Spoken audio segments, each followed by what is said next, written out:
Irmãos, abramos as Escrituras no Evangelho de nosso Senhor Jesus Cristo, de acordo com o registro do amado irmão, o apóstolo João.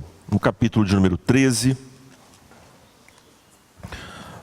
nós vamos examinar nesta manhã, precisamente até o versículo de número 20.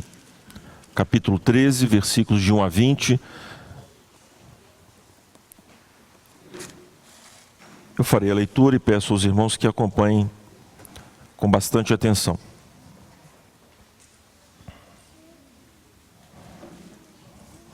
Assim diz o texto sagrado. Um pouco antes da festa da Páscoa, sabendo Jesus que havia chegado o tempo em que deixaria este mundo e iria para o Pai, tendo amado os seus que estavam no mundo, amou-os até o fim. Estava sendo servido o jantar e o diabo já havia induzido Judas Iscariotes, filho de Simão, a trair Jesus. Jesus sabia que o Pai havia colocado todas as coisas debaixo do seu poder e que viera de Deus e estava voltando para Deus. Assim levantou-se da mesa, tirou sua capa e colocou uma toalha em volta da cintura. Depois disso, derramou água numa bacia e começou a lavar os pés dos seus discípulos, enxugando-os com a toalha que estava em sua cintura. Chegou-se a Simão Pedro, que lhe disse: Senhor, vais lavar os meus pés? Respondeu Jesus: Você não compreende agora o que eu estou lhe fazendo. Mais tarde, porém, entenderá. Disse Pedro: Não, nunca lavará os meus pés. Jesus respondeu: Se eu não os lavar, você não terá parte comigo. Respondeu Simão Pedro: Então, Senhor, não apenas os meus pés, mas também as minhas mãos e a minha cabeça. Respondeu Jesus: Quem já se banhou, precisa apenas lavar os pés. Todo o seu corpo está limpo. Vocês estão limpos, mas nem todos. Pois ele sabia quem iria traí-lo, e por isso disse que nem todos estavam limpos. Quando terminou de lavar-lhes os pés, Jesus tornou a vestir sua capa e voltou ao seu lugar. Então lhes perguntou: Vocês entendem o que lhes fiz? Vocês me chamam mestre e Senhor, e com razão, pois eu o sou. Pois bem, se eu, sendo o Senhor e mestre de vocês, lavei-lhes os pés, vocês também devem lavar os pés uns dos outros. Eu lhes dei o exemplo para que vocês façam como lhes fiz. Digo-lhes verdadeiramente que nenhum escravo é maior do que o seu senhor, como também nenhum mensageiro é maior do que aquele que o enviou. Agora que vocês sabem estas coisas, felizes serão se as praticarem. Não estou me referindo a todos vocês. Conheço os que escolhi. Mas isto acontece para que se cumpra a Escritura. Aquele que partilhava do meu pão, voltou-se contra mim. Estou lhes dizendo antes que aconteça, a fim de que quando acontecer vocês creiam que eu sou. Eu lhes garanto, quem receber aquele que eu enviar, estará me recebendo. E quem me recebe, recebe aquele que me enviou.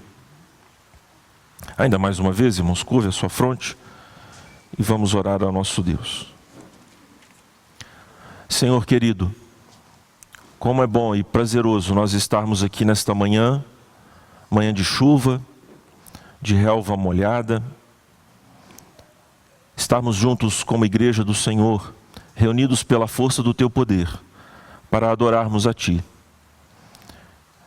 É chegado o momento, ó Deus, separado neste culto, para meditarmos em Tua palavra santa. E suplicamos humildemente que o Senhor nos ajude, tanto a expor as Escrituras de forma clara, objetiva e ao mesmo tempo profunda, para a nossa edificação. e que os meus irmãos tão amados que estão aqui diante dos meus olhos, com suas lutas, os seus dilemas, os seus pecados, assim como eu também, ó Deus, que nós encontremos nas Escrituras o conforto, o consolo, o encorajamento e a admoestação santa do Senhor, que é o nosso Pai. E como um Pai amoroso, o Senhor não apenas nos afaga, mas também nos açoita, nos disciplina. Que nós não retenhamos, ó Deus, apenas aquilo que nos interessa, mas aquilo também que nos confronta em Tua Palavra. Orienta-nos pelo Teu Espírito Santíssimo, para sermos bem-sucedidos em expor, ouvir e praticar a Tua Palavra. Em nome de Cristo, assim nós oramos. Amém.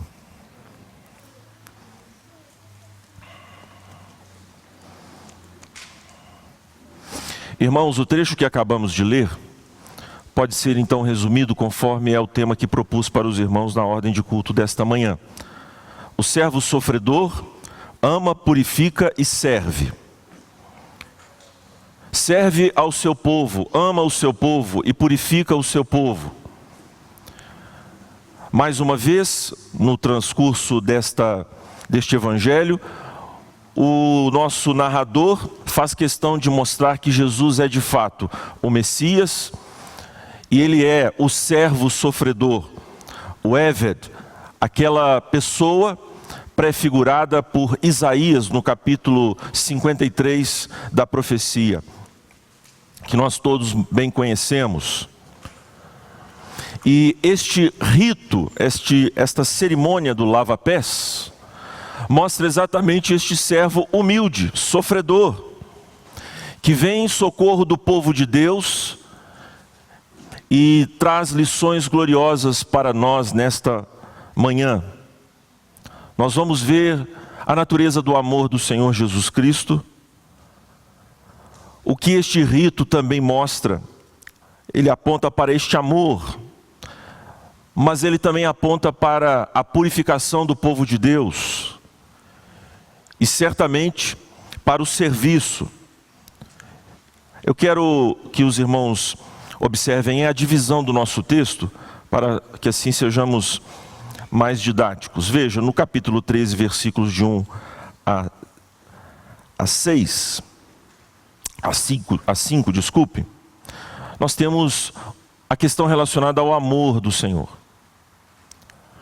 Dos versículos de número 6 a 11, nós temos as questões relacionadas à purificação.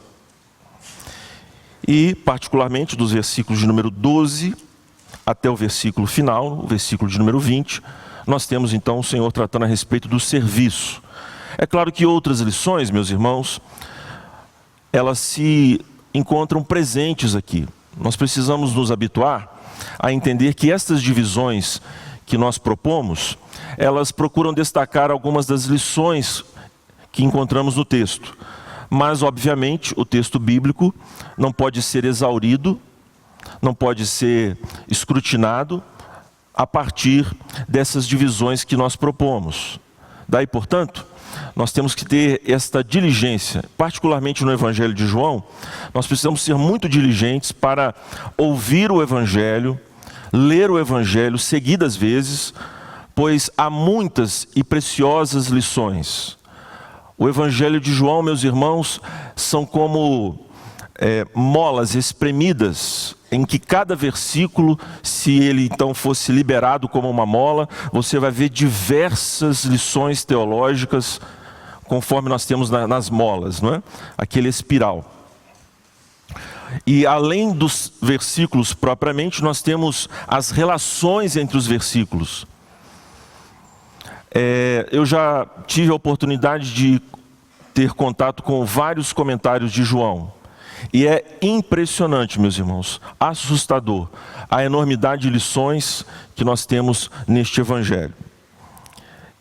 Este rio caudaloso, este oceano de joias que nós temos no Evangelho, prova também a origem divina do escrito de João. Pois bem, nós nos encontramos então entre os versículos de 1 a 5, E o Senhor Jesus está com os seus discípulos, o capítulo 13 até o capítulo 17, vai falar a respeito dessas refeições que Jesus tem com os seus discípulos. Eu sou um daqueles que crê que esta refeição não é propriamente a Páscoa comemorada por Jesus com os seus discípulos. Trata-se de um outro momento que é seguido com certeza naquela semana pela refeição da Páscoa, mas nós estamos aqui na semana da Páscoa, que antecede a Páscoa, e Jesus está com os seus discípulos e ele vai fazer vários discursos. E é interessante, meus irmãos, pois está aqui descrita de uma forma muito linda o amor do Senhor. Veja no versículo de número 1, que antes da Páscoa, o Senhor Jesus sabia que ele iria para o Pai, e o ritmo do texto grego aponta exatamente para o final. Olha, Jesus sabe de onde veio e para onde ele está indo. Ele tem consciência da sua missão. Mas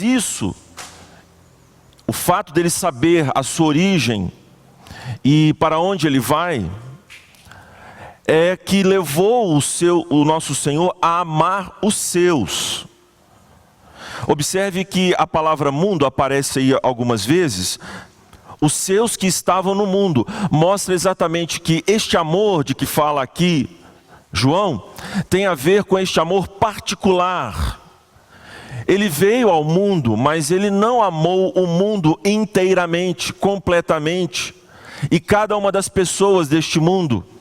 Mas ele amou os seus que estavam no mundo, apontando justamente para a condição decaída deste mundo, e é Jesus que retira essas pessoas, os seus, são dele, propriedade dele. E nós já vimos no Evangelho de João que este povo foi dado a Jesus desde a eternidade.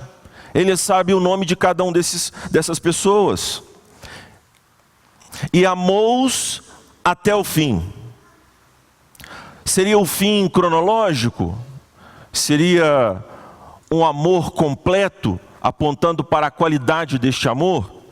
Ora, meus irmãos, o amor de Deus, ele é tanto completo e por isso ele perdura na eternidade.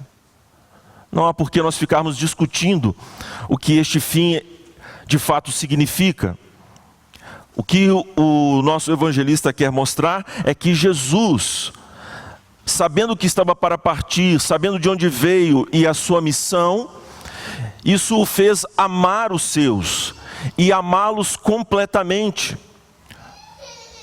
Quando nós, meus irmãos, lemos, por exemplo, a carta aos Hebreus, a certa altura daquela carta nós nos deparamos com uma declaração do escritor, em que ele mostra que Jesus pode salvar completamente aquele que se achega a Deus através dele.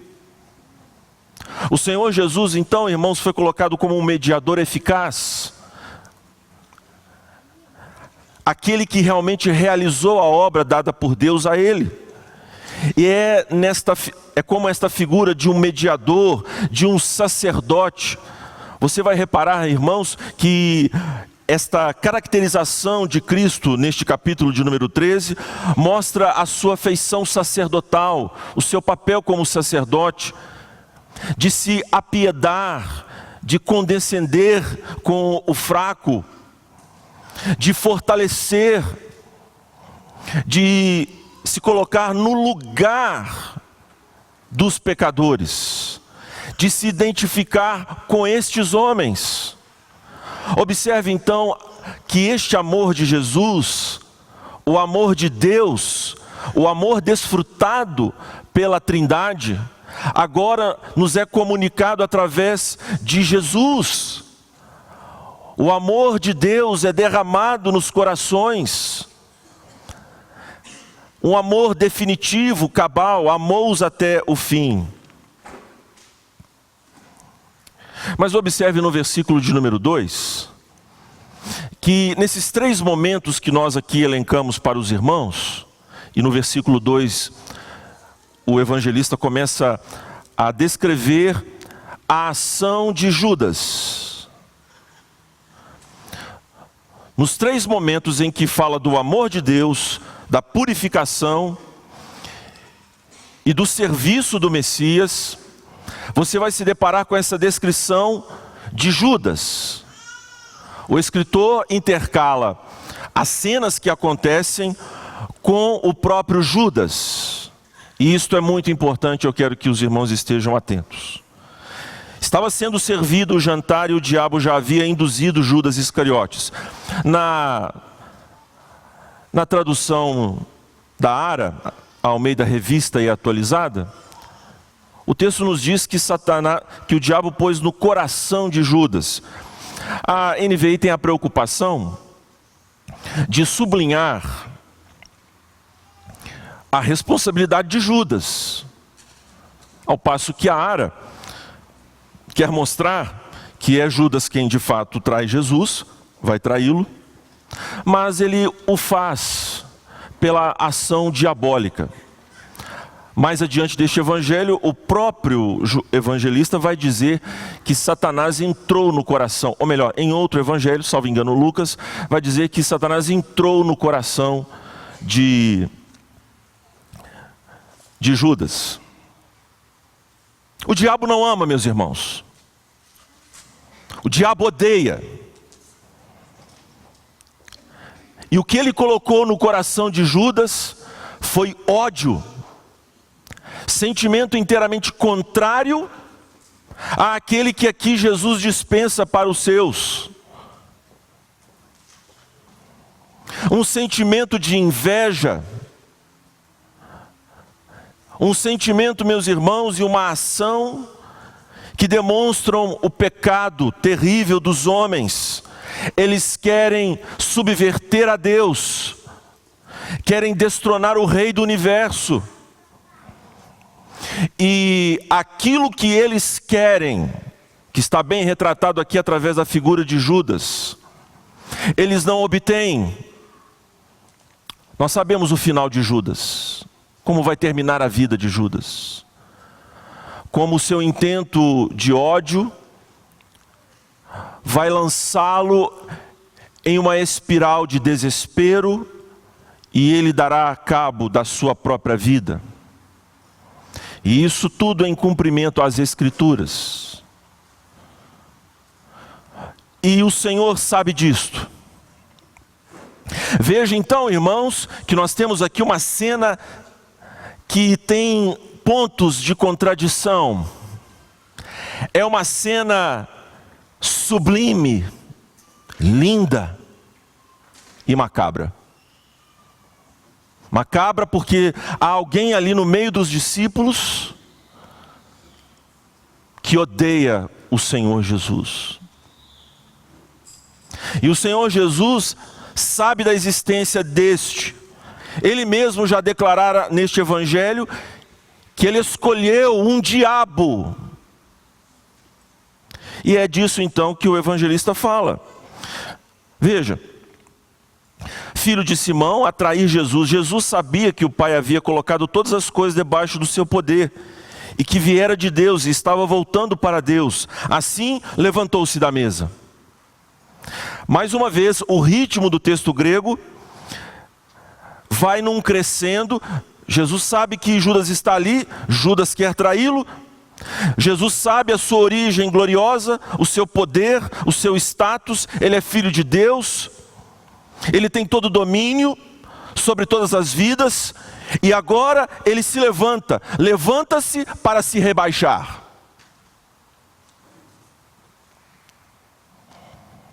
Ele se levanta da mesa. O que ele fará? Qual será a sua atitude? Sendo ele quem é, vai desmascarar Judas ali naquele momento?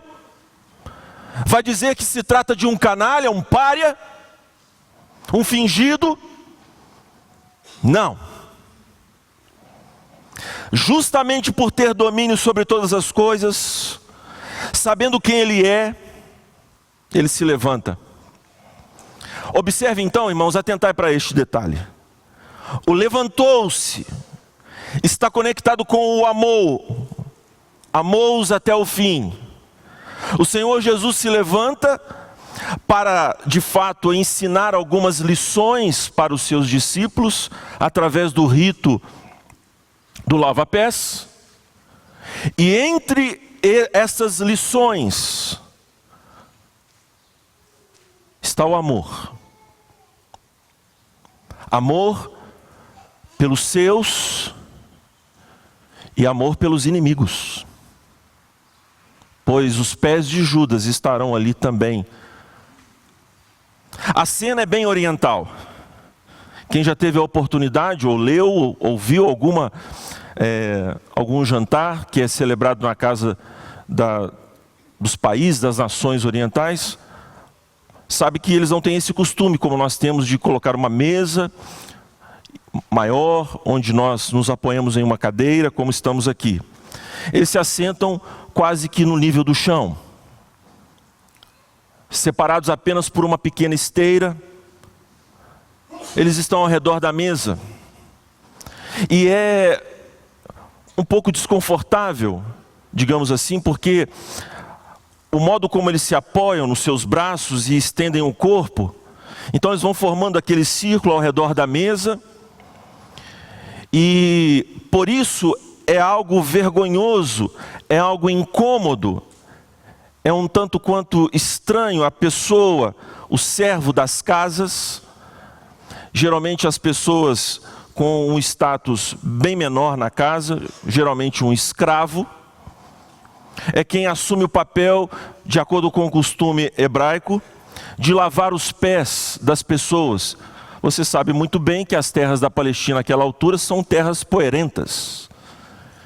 Daí então o costume, a cordialidade, a cortesia dos anfitriões de receberem os seus convidados lavando-lhes os pés.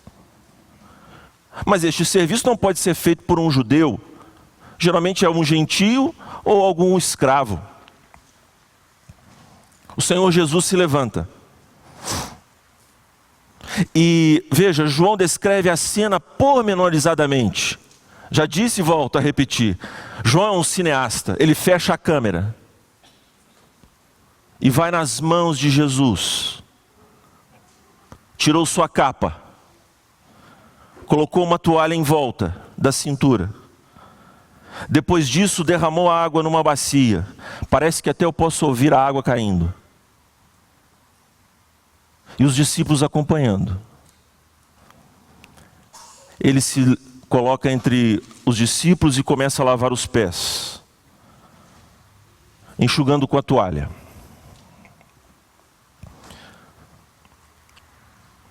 Quanto amor, não é, irmãos? O Senhor do cosmos, que nos recebeu na sua casa, o Deus Criador de todas as coisas, meus irmãos, se põe a lavar os pés dos seus discípulos e do seu inimigo.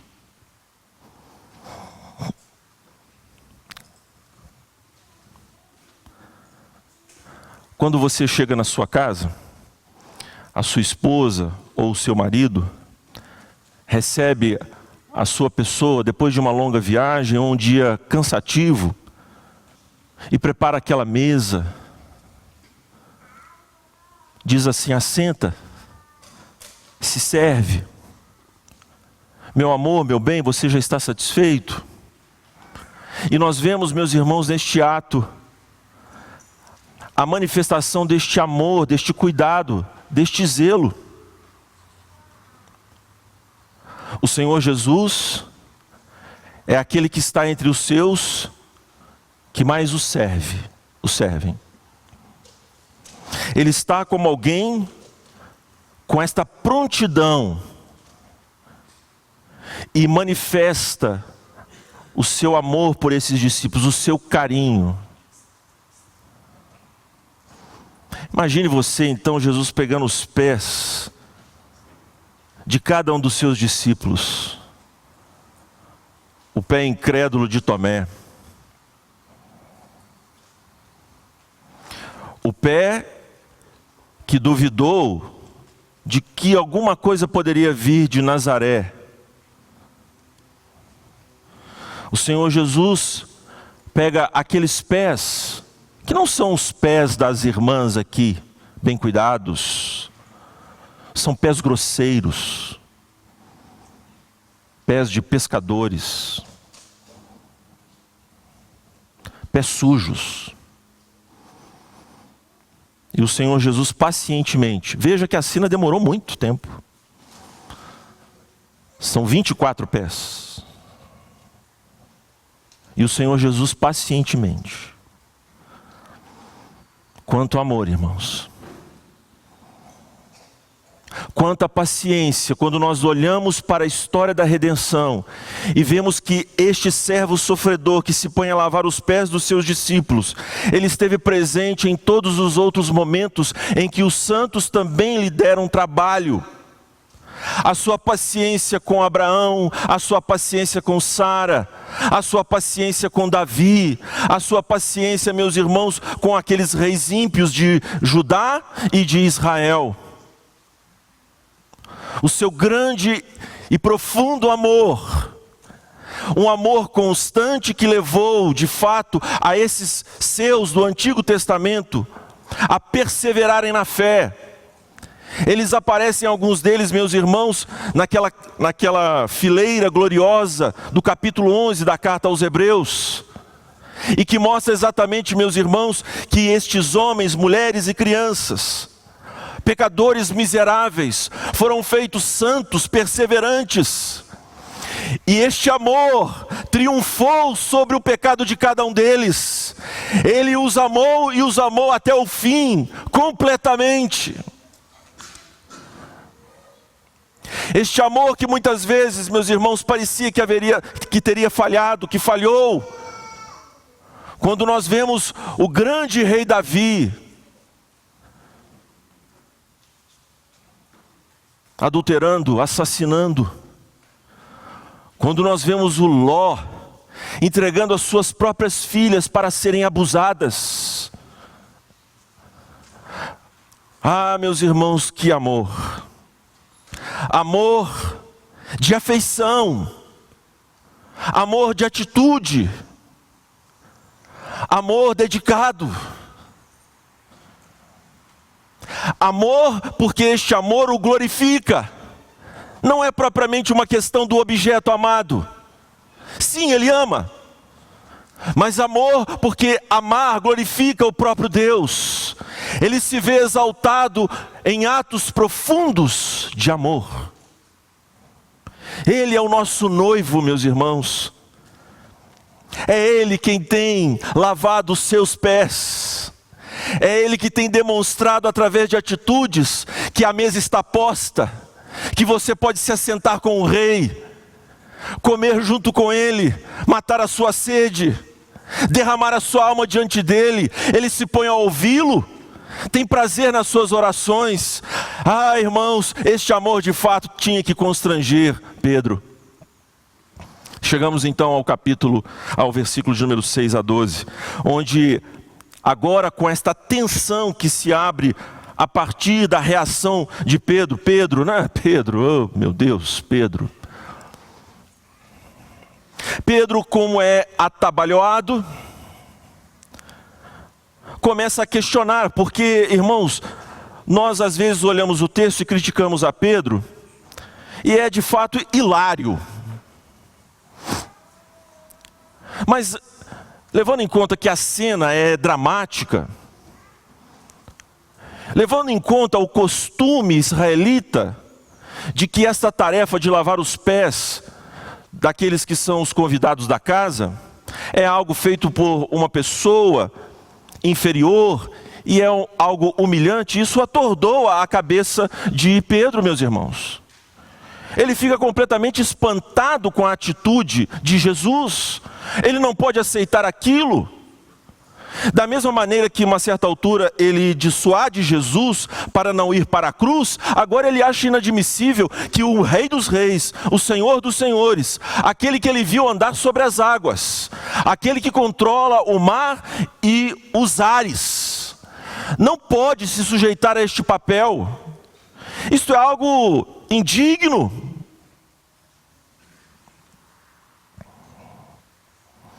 Irmãos, cada um de nós aqui já experimentou o constrangimento de ter que passar por alguma situação que não é o costume de cada um de nós.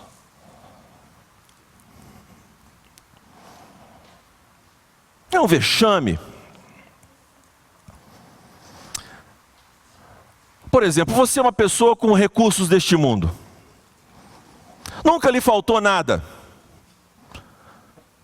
Num certo momento você vai até o restaurante chique, que costuma sempre frequentar, pede os manjares que você está acostumado a pedir, e ao final, quando então o maître chega com a conta, você vê que deu lá em torno dos R$ 1.500, R$ 2.000, a conta básica que você costuma, né, em tempos normais, em condições normais de temperatura e pressão, é o que você gasta. Você então põe a mão no bolso e você esqueceu o cartão. Não é um vexame? Aí você põe a mão no bolso e sai uma nota de R$ 100. Aí você olha, irmãos, vejam, você é uma pessoa que tem condições, que tem dinheiro, mas essa circunstância ele colocou, expôs a sua vida, e cada um de nós que já viveu algo semelhante, pode atestar da vergonha que sentiu. E aí você pede para ir em casa, dá o seu jeito, não é? E o Senhor Jesus aqui está, meus irmãos, se colocando no lugar desses homens. E não apenas isso, está descendo ainda mais.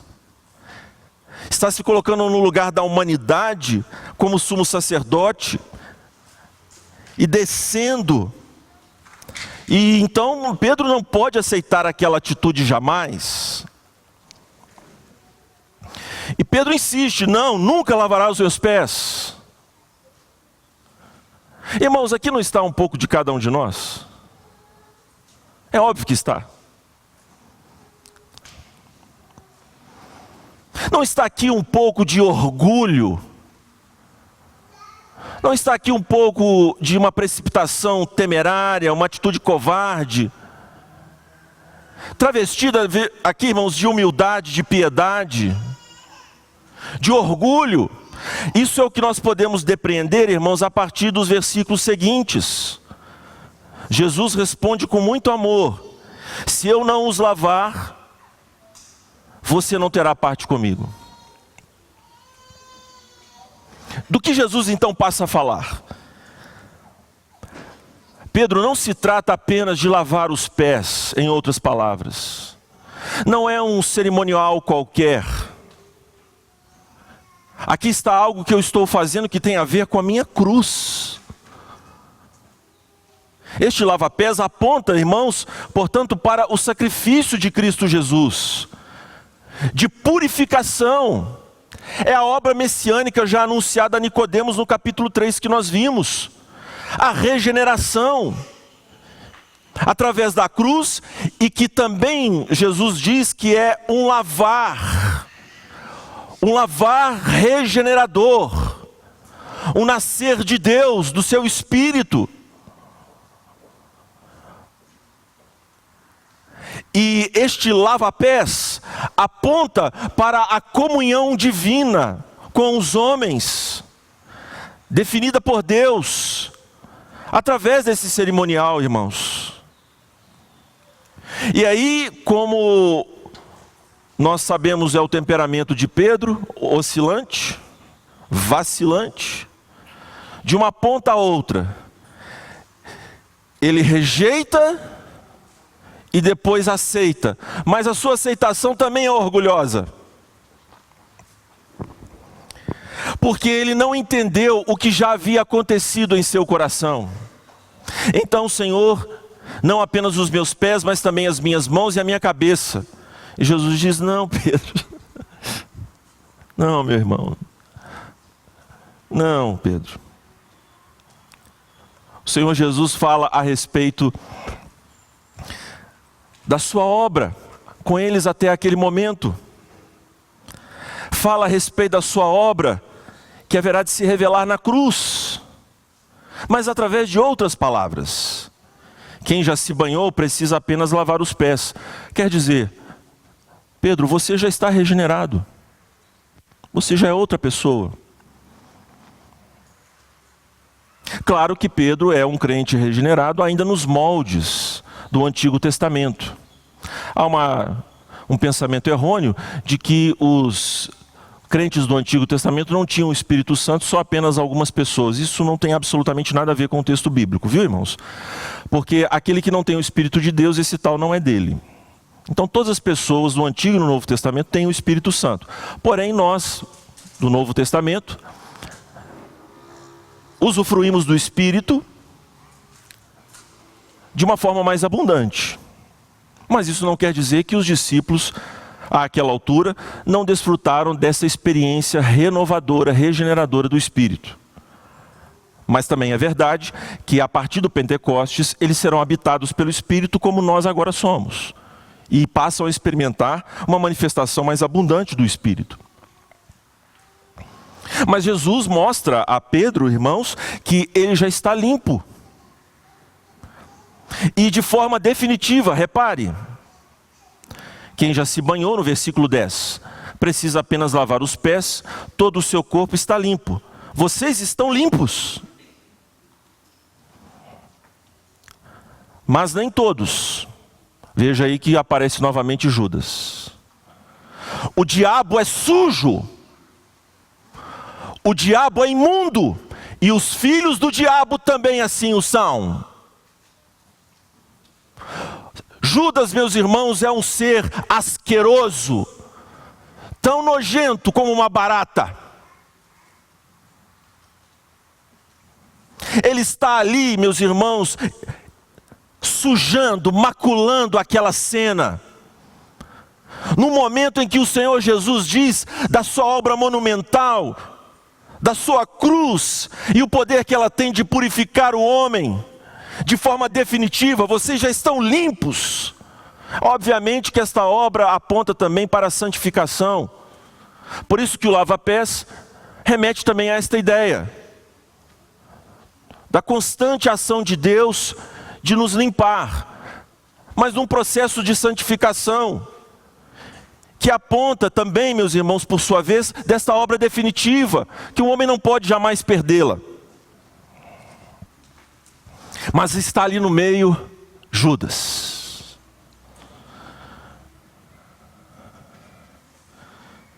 Está ali no meio alguém que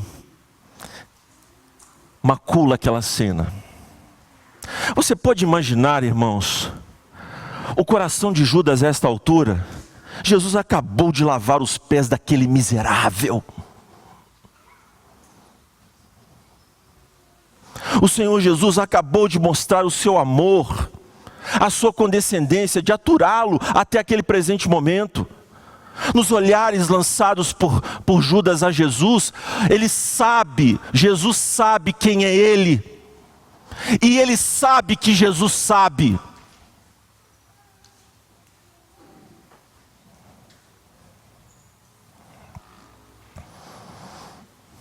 Irmãos amados, a obra de Cristo Jesus é definitiva a seu favor. Não seja tolo como o nosso irmão Pedro, passando de um extremo ao outro, sem compreender a natureza da obra divina em seu coração. Se de fato, meus irmãos, você foi atingido por esta obra, eu lhes digo com todo o amor que eu posso ter na minha alma, como pastor dos irmãos, o seu desejo é a santidade. Não a santidade por causa de você, mas é porque diante do Senhor, se você pudesse arrancar sua própria pele e ser outra pessoa, para estar diante de um Deus tão amoroso, tão cuidadoso, eu tenho certeza que você faria isto, por amor a Jesus. Mas o seu amor por nós é tão grande que é Ele quem nos purifica, é Ele quem nos santifica. Esta é a sua obra excelente. Ele tem prazer em nos banhar nas suas águas benditas, santas, nos fazer imergir em seu sangue e trazer de lá homens que andam de branco com Ele. Ele tem este prazer. Por isso, aquele que se purifica ainda mais. Esse é o desejo do coração crente, respondendo à obra soberana de Deus. É por isso que nos foi enviado, meus irmãos, o Espírito Santo. Fomos habitados pelo Espírito, fomos lavados por este Espírito Santo. Ele que nos ajuda a interceder a Deus com gemidos inexprimíveis. É Ele que está nos assistindo, que está nos guiando, nos purificando. Por isso, cada um dos que estão aqui nesta manhã devem ter claro em seus corações a natureza da obra de Deus na sua vida. Mas é fato também, meu caro, que se você não sente desejo pela santidade, se você não toma atitudes radicais algumas vezes para contrapor-se ao seu pecado, não na expectativa de que é a força do seu braço que produz a piedade, mas na expectativa de que Deus está operando em você, santificando a sua vida, e você se põe então como meio da própria ação de Deus em sua vida. Se você não tem este prazer, meus irmãos, pela santificação, você não tem parte com Jesus. Você pode dizer o que quiser, mas você não tem parte com Ele. Porque é impossível que você não tenha este desejo em seu coração, se você tem comunhão com Ele. Mas se você tem esse desejo, se você tem chorado e lamentado pelo seu pecado, dê glórias a Deus, porque de fato esta obra é mais forte do que nós, e é certeza de que estamos no favor do Senhor. Você outrora não pensava em ser santo, não pensava em viver para Deus, se consagrar a Ele, mas agora estas doces e poderosas influências tomaram conta do seu coração, de uma forma irreversível, imperdível, definitiva.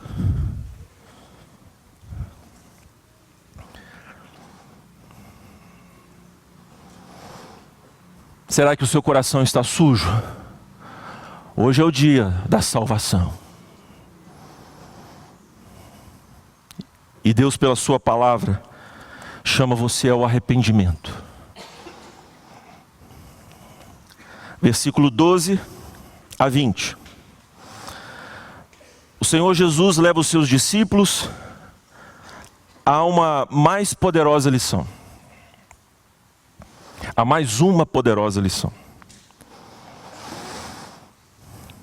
Ele veste a sua capa, volta para o seu lugar, e ele pergunta e ele mesmo responde. Jesus é mestre. Ele pergunta porque os discípulos estão sim já tendo alguma compreensão. Então, aquela percepção, aquela intuição será levada ao conhecimento por aquele onde habita todo o tesouro do conhecimento. João está mostrando que Jesus é mestre. E ele pergunta, mas a conclusão, o conhecimento é fornecido pelo próprio Senhor Jesus. Quando terminou de lavar os pés, Jesus tornou a vestir a sua capa e voltou ao seu lugar. Então lhes perguntou: vocês entendem o que lhes fiz? Então o Senhor Jesus, irmãos, vai mostrar que Ele de fato é Senhor. O que Ele está fazendo não o diminui em absolutamente nada, muito ao contrário. Ele diz que deu o exemplo de serviço. E esta deve ser a atitude de cada um deles, de servir uns aos outros. No versículo 16, o Senhor Jesus diz assim: digo-lhes verdadeiramente que nenhum escravo é maior do que o seu senhor. como também nenhum mensageiro é maior do que aquele que o enviou. Então veja, o Senhor é Senhor, o que envia o mensageiro tem poder sobre quem é o enviado, e uma das razões apontadas aqui por Jesus no seu dito é de que este senhor do escravo, este que envia o mensageiro, está na posição que está, porque passou pelo serviço do escravo, e porque viveu como o mensageiro.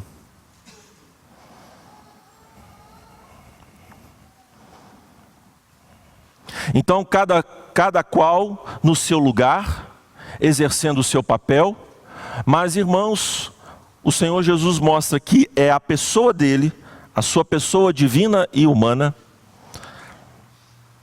viveu exatamente esses dois aspectos. Agora então que vocês sabem estas coisas, os apóstolos são apóstolos de Jesus, eles vão exercer uma liderança sobre a igreja. A sua liderança, meus irmãos, deve se pautar pela liderança conforme foi exercida por Jesus, uma liderança de serviço, e não uma liderança altiva, pois Jesus já disse, o Senhor já nos declarou que o maior é aquele que mais serve, que a liderança cristã não é como é a dos dominadores deste mundo, mas é uma liderança de serviço, de exemplo. E esta é, meus irmãos, essencialmente a verdadeira liderança, aquela que mais nos estimula, que mais impactou os discípulos, pois ao verem o Senhor Jesus sendo quem Ele é, e Ele então se justapondo, ali encenando para cada um daqueles discípulos, o servo sofredor de Isaías, aquilo mexeu com a mente dos discípulos, meus irmãos, profundamente. A um tal ponto que nos diz a tradição, através de Eusébio de Cesareia, que Pedro, este que vacila, ao ser levado para a crucificação romana, pediu que fosse crucificado de cabeça para baixo, porque não era digno de ser crucificado como o seu Senhor. E o próprio apóstolo Paulo mostrou, meus irmãos, que foi um grande missionário, um homem maravilhoso no sentido da obra de Deus, incomparável em feitos. Mas o Senhor Jesus o advertiu, já de bate-pronto na sua conversão, de que ele experimentaria a glória de sofrer por Jesus. E tal foi a vida de Pedro, tal foi a vida de Paulo, que isto, meus irmãos, impactou a vida daqueles que estavam sob os cuidados dos apóstolos. Eles viram na vida dos apóstolos uma ruptura com os bens deste mundo, com as glórias deste mundo. Eles entenderam que há uma glória preparada para os filhos de Deus na eternidade, que estamos aqui de passagem, e era preciso, através da sua liderança, dar o exemplo que eles viram em Cristo Jesus, de servir.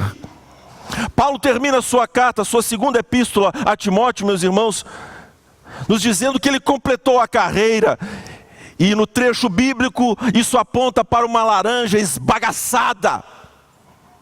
Paulo morreu completamente exaurido, sem forças, decapitado. Você entende o que Jesus está propondo aqui? Que não é brincar de igreja, não é brincar de turista eclesiástico, é um chamado para o serviço, um chamado para o autossacrifício, um chamado para a negação de si mesmo, é o morrer todos os dias para as concepções mundanas, miseráveis, e de serviço próprio o diabo se serve. Irmãos, Judas quer ser servido. Este é um sinal do falso discípulo. Este é um sinal do falso profeta. Eles querem se sentar à mesa e se banquetear, fazer comércio de vós, porque querem ser servidos. Ah, o meu Jesus não tem absolutamente nada a ver com um apartamento de 4 milhões de dólares do senhor Edir Macedo em Miami. Se você ainda se vangloria neste evangelho miserável, você ainda não entendeu absolutamente nada do que se trata a vida cristã. Ah, pastor, então vamos fazer voto de pobreza. Vamos dar tudo que temos aos pobres. Não, irmãos. Onde Deus te colocou, Ele colocou como uma vocação, para o serviço, não como um fim. Hoje é o dia da bonança, mas amanhã pode ser a da tempestade. Por isso, meu querido, amado irmão, sirvamos uns aos outros. Paulo diz que as viúvas, a serem inscritas, para receberem a ajuda da igreja, elas têm que ter dado algumas demonstrações da sua legitimidade, da sua fé. Uma delas é lavar os pés dos santos, servir aos santos. Irmãos, você tem como superior ao seu irmão ao lado aí? Ou você se mede através dele? Porque quem olha para Cristo, meus irmãos, se vê miserável, se vê inadequado. E aquela característica maravilhosa de um irmão ao seu lado é capaz de subjugar a sua pessoa. Eu não sou assim, ele é superior a mim.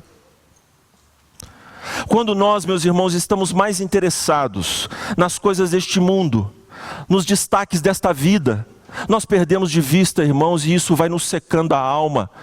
Nós perdemos de vista o reino, isso vai nos secando.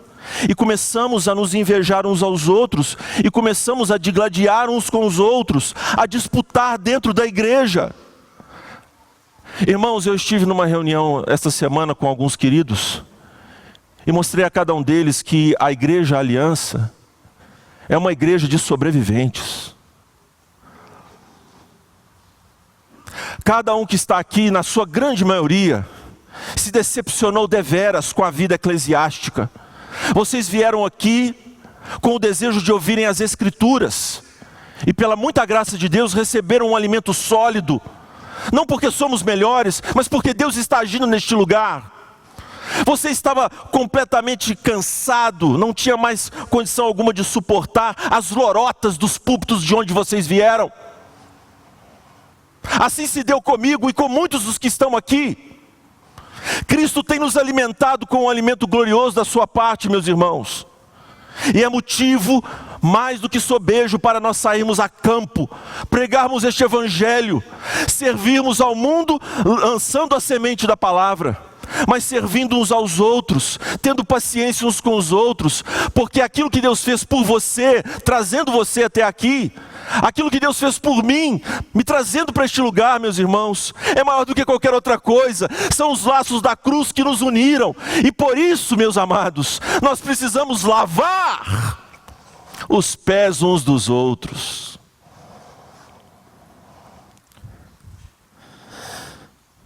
Quando nos fizerem algum tipo de injúria, vamos relevar. Vamos levar o caso ao próprio irmão. Meu irmão, eu estou triste com você. Ao invés de levar o caso às fofocas, nós vamos tratar. Nós vamos nos curar. Nós vamos limpar as nossas feridas. Nós vamos abrir para os presbíteros as nossas chagas. Nós, presbíteros, vamos abrir uns para os outros as nossas feridas e sermos tratados. Eu preciso, presbíteros, eu preciso, diáconos, nós precisamos. Por que ter vergonha? Tenha vergonha do pecado. É esta sinceridade, é esta verdade, meus irmãos, que Deus quer no meio do seu povo e fora com o alto serviço de Judas. O Senhor Jesus termina então dizendo que eles serão bem-aventurados. Aquele que partilhava do meu pão voltou-se contra mim. Jesus sabe quem é a pedra de tropeço.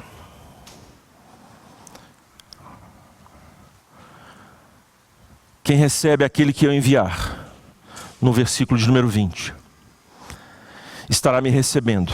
E quem me recebe, recebe aquele que me enviou. Serviço. Mas Jesus diz para os apóstolos, ele sabe, ele conhece quem é Judas, mas esta ação de Judas está sob o controle soberano de Jesus.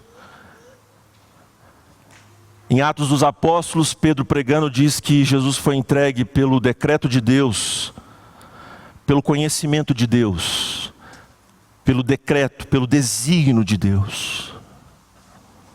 E o Senhor Jesus diz para os discípulos, olha, quando essa traição se der, vocês vão ver que eu sou o Senhor, eu sou Deus. Há joio no meio de nós?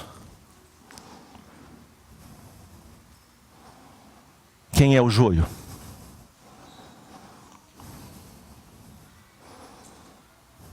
Hein, irmãos? Quem são aqueles que estão aqui perdendo o seu tempo? No dia que acontecer a sua saída daqui, se você é joio, irmãos, saíram do nosso meio porque nunca foram de nós. Como é duro isto. Como é duro este confronto. Mas o Senhor Jesus diz, em relação a Judas, de que ele é Deus porque controla o agente do mal a seu favor. Jesus, o servo sofredor, que sabe muito bem quem são os seus inimigos, usou o pecado contra o pecado. Isso não quer dizer, irmãos, que nós vamos passar o pano naqueles que aqui entre nós estão em pecado. Mas saibamos muito bem de que se há alguém entre nós, dominador, impuro e egoísta, esse não terá parte que cabe no reino dos céus. E este agente Deus sabe lidar com ele. Isto mostra a glória do Filho de Deus, de que no meio do seu povo, quando ele vier em glória, reunir os anjos, para que estes tragam todos os filhos de Deus espalhados pelos 4 cantos da terra, meus irmãos. E quando nós nos encontrarmos com o Senhor nos ares, olharmos o seu olhar de chama de fogo, não estará lá, meus irmãos, alguns de nós.